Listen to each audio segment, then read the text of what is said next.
Plus de 2 millions d'étrangers se font soigner chaque année en Tunisie, où le tourisme médical est l'un des rares secteurs florissants dans une économie en berne. Ce secteur prioritaire génère environ 3,5 milliards de dinars de chiffre d'affaires annuel, soit plus d'1 milliard d'euros. Les Occidentaux, ceux qui viennent d'Angleterre, ceux qui viennent de Suisse, ceux qui viennent d'Amérique du Nord, Canada, États-Unis, parce que les coûts sont 10 fois moins chers ici en Tunisie qu'aux États-Unis. Une fécondation in vitro, elle coûte 30 000 $. Alors qu'en Tunisie, au plus, ça se gagne 2 500 ou 3 000 $. En 2023, le tourisme médical, à savoir hospitalisation, médicaments, activités annexes, a représenté la moitié des recettes de l'ensemble du secteur du tourisme. Plus de la moitié des patients se font soigner pour une procréation médicalement assistée.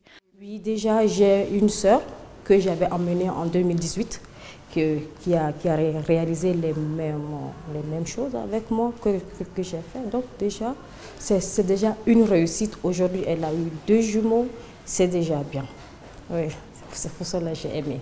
Les Libyens figurent en tête des patients étrangers, suivis des Algériens, puis des ressortissants d'Afrique subsaharienne, selon la responsable du ministère de la Santé. Quant aux Européens, ils viennent surtout pour la chirurgie esthétique, ce qui représente 15% des soins.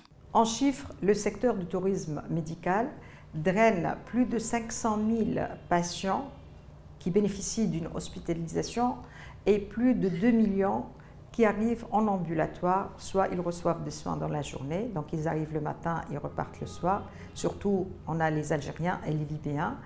Et en coût, ça concerne environ 3 500 millions de dinars. Pour faciliter l'arrivée et le suivi des patients en Tunisie, le ministère de la Santé prépare un texte organisant l'activité de toutes les parties prenantes, que ce soit des agents spécialisés, des facilitateurs et autres structures du secteur de santé.